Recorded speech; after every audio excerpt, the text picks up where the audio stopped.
ಪ್ರಾಣಸಕನು? ಇನ್ನೆಲ್ಲಿ ನಿನ್ನ ಪ್ರಾಣಸಕನು? ಏಕೆ, ಏನಾಯ್ತು ಸಾತ್ಯಕಿ? ಅದನ್ನೇಳು ನನಗೆ ಮನಸ್ಸಿಲ್ಲ, ನೀನೇ ನೋಡು.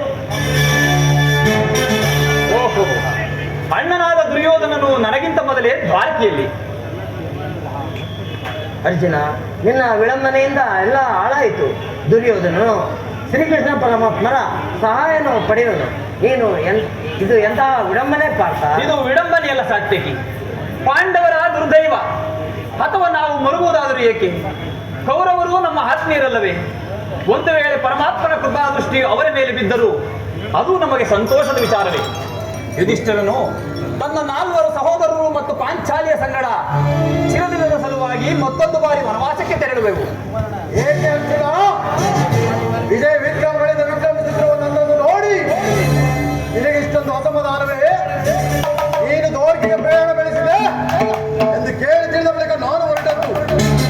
ಆದರೆ ನನ್ನ ಸುದಯ ಬಲದಿಂದ ಅವರೇ ಮೊದಲು ಬಂದರು ಪಾರ್ಥ. ಗುರು ಸನ್ನಿಧಿಗೂ ದೇವ ಮಂದಿರಕ್ಕೂ ಮೊದಲು ಹೋದರೇನು, ಕೊನೆಗೆ ಹೋದರೇನು, ಅವರವರ ಭಾವನಾನುರೂಪವಾದ ಫಲವು ಅವರಿಗೆ ದೊರಕುವುದು ಸುಯೋಧನ. ಹಾಗೆಂದು ಸುಮ್ಮನೆ ಕುಳಿತರೆ ಕಾರ್ಯವಾಗುವುದೇ ಧನಂಜಯ.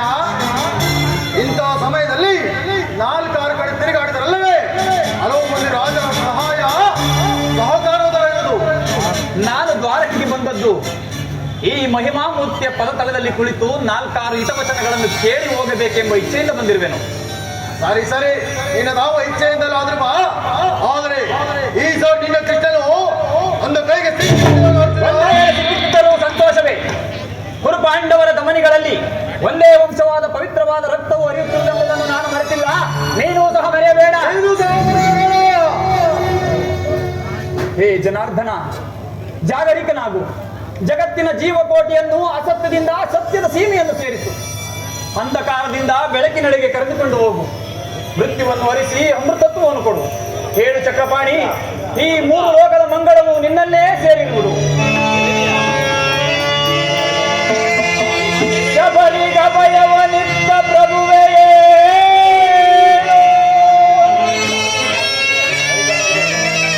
ಭಕ್ತ ವಿಭೀಷಣನ ಕಾಯ್ದ ಸ್ವಭಾವವ ತಾಳು.